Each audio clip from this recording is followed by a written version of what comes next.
Benny's Take. I'm your girl Benny, and today I'm so excited to be bringing you yet another review of the Love on Stage dating show. This show is found exclusively on the Kev on Stage Studios app, so be sure to check them out. I'll leave everything in the description box for you to go ahead and check them out. And before we get started, please go ahead and subscribe. Subscribe to my own channel, show me some love, and give this video a thumbs up if you're excited. Let's go ahead and do this. Alright, so I'm going to be talking about the unedited version of First Date and also date number 2. At least the beginning part of date number 2. So the producer's cut and the first part of date number 2 is what I'm going to be talking about in this video. So first things first, Bria and Robert. Like I said in the last video, these two, they've really connected. The connection was just like very instant. They like each other. It's obvious to anybody watching that these two love each other already. You know, if they're not ready to say, yeah, I'm gonna go ahead and say for them, you two love each other, you two like each other a lot, like a whole lot. But one thing I did want to say that I really appreciate about the both of them is, although the connection was instant, although they knew like out the gate that, you know, Robert will be a good fit for me or Bria will be a good fit for me, even though they knew that from the jump, the two of them are still putting in a lot of work to make sure that, you know, they get to know each other, to make sure that that connection, you know, is even stronger. You know what I'm saying? On their first date, like the unedited version of their first date, Bria, she really did open up about, you know, past relationships, what worked, what didn't work, what exactly she's looking for. And she really did ask him questions about, you know, what happened in his past relationships, and to which one of them he had said it was like a long distance. And then she was like, I just want to make sure that that's not an issue because I believe they're like an hour apart. But the conversation was very just like, let's get to know each other. Let's, you know, really be open. Let's really be vulnerable, which I did enjoy, because I don't want them to get a reputation of like they're just like fluffy, there's like no substance to them. They're just like, oh, we love each other, we just, you know, over here like act like, you know, teenagers just out of that, like, you know, butterfly love. Like, no, they're putting in the work, they're putting in the actual let's get to know each other. You know, Bria was very I don't want to say firm, but she was very clear, like, you know, certain things didn't work in my past relationship because X, Y, and Z. And moving on, I just want to make sure that I'm not in the same predicaments as I was. And so was Robert. He was very sweet. He did clarify a lot of things that, you know, I guess, you know, Bria had questions on. Some of the things he said in his interview that didn't really, you know, sit well with Bria. She did ask questions and he did clarify. He was very sweet. He shared a lot about his family, you know, his mother, you know, his father passing away. He was just very vulnerable, just like really opening up. So it wasn't just like, let's sit over here, kiki, talk about, you know, like R&B music or like growing up church kids and all that stuff. There was, you know, a lot more substance to the conversation, which I did enjoy. That was what happened on the first date. The second date, all the daters were doing like a wine tasting. Not wine tasting, paint and sip. They were doing a paint and sip. And he actually brought her flowers virtually, which was very sweet. Again, he's putting in the effort. Yes, they were matchmaked on the show, but he still had to court her. He still had to make sure that, you know, he does things that make her feel like, you know, all those butterflies, that makes her feel really pretty, that makes her feel valued, that makes her feel seen and appreciated, all of those things. So he brought her like flowers. And he was like, you know, I know we're doing this virtually, so I'm virtually giving you this flower, which I was like, ah, help me, Lord. I was just like, so like, I'm not ready. You know what I'm saying? I was so excited for them. So again, they're putting in the work. They're not just sitting over here being fluffy. They're definitely putting in the work to make sure this relationship works. And I'm here for it. All right, so the next couple that I want to talk about is Cherelle and Walter. So I did have mixed feelings about this. Mostly good, but I just had like a couple moments that made me feel like, I'm not sure about this one. I believe personally that Walter was edited really well on, like, you know, the first version of the dates that we saw. When we saw the full clip, there were moments where I felt like he talked a little bit much. Like he definitely, I guess, took over the conversation. So we didn't really get to see more of Cherelle. Like we didn't get to see a lot of her shine because he definitely hijacked the entire conversation. You know, he was doing a lot of, you know, talking, which wasn't bad. Like he was expressing, you know, some of his beliefs. you know, some of the things that he likes, dislikes, and all of those things. But I just wish that on the first date that he was able to give her a little bit more room to also share about herself, to also just, you know, talk a little bit about the things that she likes, some of the questions that she may have had.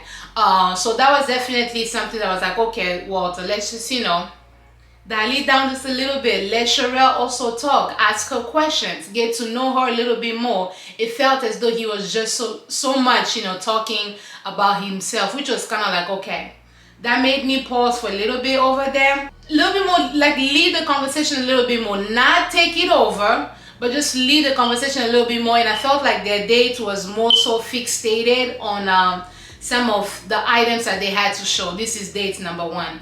It was a little bit more fixated on, you know, the items that they had to show. They didn't have as much as, you know, casual conversation, you know, infused in the activity as the other couples did. Theirs was very much so like, you know, let's show this item, then you show your item, let's show this item, you show your item. And in between, Walter was talking. He was just like talking like a whole lot. And one thing I loved about Cherelle a whole lot was that she was just very, you know, open, and she tried, you know, to like, you know, just keep, you know, her body language to be more accepting, to just be like, you know, nice. And she really did listen. She was definitely affirming him, like, oh, that's nice. Oh, you know, that's terrible that happened to you. Or just like, you know, making sure that she was hearing, that she was very much like present and listening to what he was saying, which I really did enjoy. And some of the things that he was talking about just kind of like put a little pause on me. I remember at one point he was talking about how women dress and their intelligence level almost. He had said something along the lines of, you know, sometimes I see a lot of these like young ladies, you know, dressing any old way. And I'm just kind of like, you know, don't worry about like, you know, all these outfits. Just worry about like, you know, what's up there. Which, as much as I could see what he was trying to say, like, you know, the appearance doesn't matter. What's inside your head, what's inside your heart is what matters. It definitely did put a little bit of a pause with me, just because I'm always mindful to not associate how somebody dresses with their level of intelligence, or just like lacking intelligence. You know what I'm saying? Like a woman can dress any old way she wants and still be smart and still be ambitious and still be outspoken and still be all of these things that makes like, you know, a great person, that makes a great woman.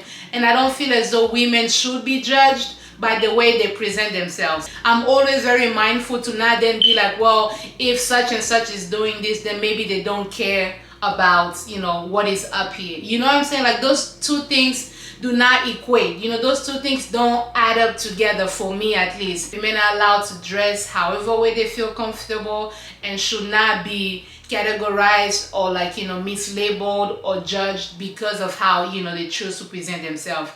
I don't think he's a bad person. I don't think he meant any harm by that. But again, I'm always mindful. Leave women alone. Let women dress the way they want to dress. Let them show up the way they want to show up. And that should not be a measure.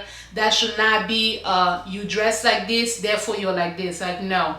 Get to know people on the basic, you know, of their character and what they show you, and not just like, you know, how they present, like, you know, with their outfit and all of those things. That's all I'm saying. That's all I'm saying. Walter, you know, good luck with you and Cherelle. And yeah, that was what I noticed on date number 1, like the producer's cut.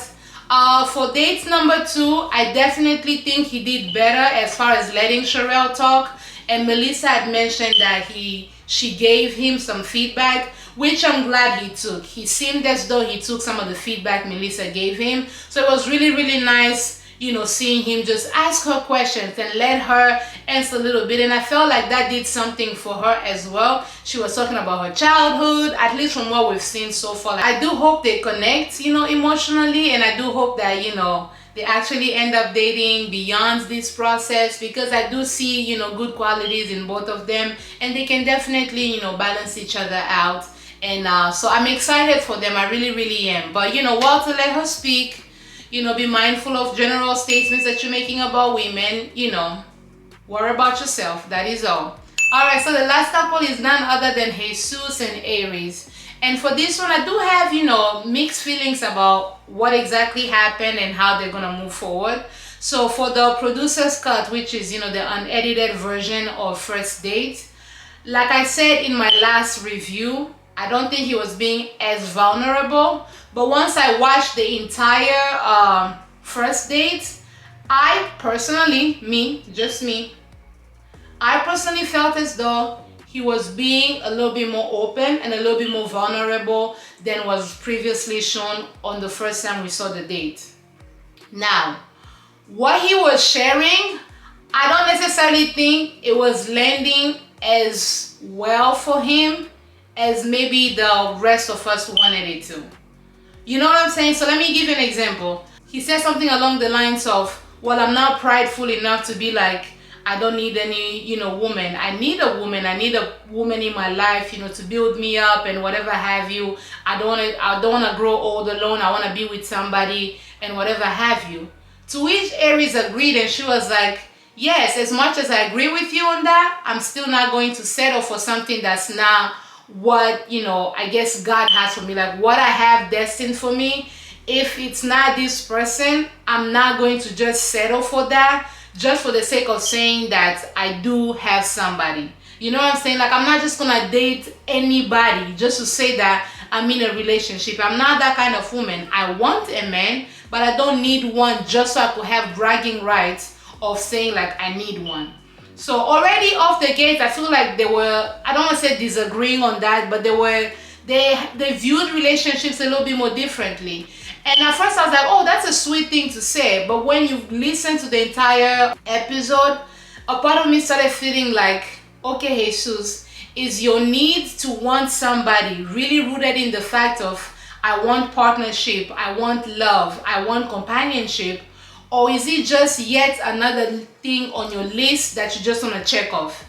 You know what I'm saying? Because a lot of the things that he opened about had to do with his financial success, like all of the things that he's accomplished, how he came from poverty and how, he made it out, like worked so hard, which again, great things. You should be proud of that, like to have made it out, when situations like where I guess held against you, to have made it out, that's definitely something to, be proud of. But it felt as though like after he had done all of those things, I guess the only thing that was missing was a woman. So which made me to think like, do you actually want love? Do you want a partnership? Or do you just want to check off yet another box, right? So I have a to-do list, like I did this, I did this, I did this, I did this. Okay, let me get married so that I can be like, check. Now I have this, like, I guess, woman that's just like sitting or like standing next to me and not an actual partnership. The reason why I said that because earlier on he had made yet another comment where although yes he was being vulnerable, again I don't think it's landing, I don't think it's landing well for her. I feel as though this show or like many other dating shows, they try to make the man fit into the woman's life. In my life, everybody that I've dated has kind of fit into my life. And I guess he was maybe insinuating that that's just like what he's used to, that his life is his life. His life is gonna stay the way it is. And the woman that comes into his life has to kind of like fit into his life, his routine, into like whatever he views his life as. You know what I'm saying? To which Aries again responded, well, I don't think the goal is for you to fit into the woman's life or the woman to fit into yours. The goal is for both of you to step out of your own lives and create a life that is beautiful, that works for the both of you together. Now one person has to fit into the other. One life has to be created that fits both of you guys' perspectives, beliefs, ideas, and all of those things. To which that's what made me feel like, okay, are you actually looking for a partnership or are you looking for just something to check off the box? At the very least, this is just my opinion. I don't think Aries is having as much fun going on these dates with him. You know what I'm saying? Like they're not talking about anything that feels fun. She's not laughing as hard. You know what I'm saying? She's not laughing as much even. So I feel like he just has this woman out here bored out of her mind, watching him talk about his business card. Bless Melissa's heart. Poor Melissa. I feel like Melissa just loves love. She really loves love. So she's just very much like, I guess, a sucker for love, I want to say. So for their second date, they were talking about what time they wake up. I believe that's what they're talking about. They're talking about like, what time they wake up. And they both of them, they wake up early. They like waking up, early. So Melissa was like, okay, let's pause right here. This is a really big moment for them. And I was just kind of like, How? Why is this a big moment? They've had so many differences that I feel like anything that resembles a similarity, Melissa is gonna be like, yes, this is it right here. And I'm just kind of like, no. Although this is a similarity, it is not one that is at all important. You know what I'm saying? When it comes time to actually decide, do I want to continue dating this person or do I want to go, my separate way? I don't think Aries or Jesus is going to be like, well, you know what? One of her great qualities is that we both wake up at the same time. I don't think that's going to matter at all. On the second day, they were talking about like, friend groups and things of that nature. And Aries was like, I have such a tight community. I don't just take everybody as my friend. Those that are my friends, I really value them. I will ride or die for them. I will represent you. Whatever you need, I'm going to show up for you as your friend. So because of that, I'm very particular with people that I actually, maintaining like, my close circle. I know who is who, and I have people that, pour into me, etc., etc. Turn to Jesus. What about you? Jesus talking about, oh, I'm usually like a lone wolf. I have my, my homies, like my tattoo homies, barber homies, some kind of homies. And if you're my friend and we can't make money together, then you're really not my friend. And, most people come to me for advice, like, and whatever have you. So she was like, well, even if most people come to you for advice, everybody, every now and then needs somebody to come and, speak into them and pour into them. You need to have somebody that pours into you. And then he was like, oh yeah, I have my homies and all that stuff. So it felt very kind of like, are you bragging about being, the most trusted friend in your group? Are you showing off? Like, being a lone wolf is not something to be celebrated, which is something, you know what I'm saying? She was like, well, community matters. We should, we're built for community. We're supposed to be in community, all of those things. So again, he's sharing about himself. I don't know that what he's sharing, I don't know that Aries really is connecting. It didn't seem like he was heading anywhere. She's like, well, if this is where we're at, the energy will be matched. The energy will be matched. We will have superficial conversation, talking about here and there. And she still checked him for some of the things that he said about, the friendship or, yeah. So it just, Jesus and Aries, I don't think, I don't think those two are a good match. Alright, there you have it. That was my review on the Love on Stage dating show. If you liked it, please go ahead and give this video a thumbs up. Go ahead and subscribe to my channel. And don't forget to check out the Cake on Stage Studio streaming service. It is amazing, amazing, amazing. I cannot emphasize that enough, okay? I'll see you on the next one. Bye, Z's.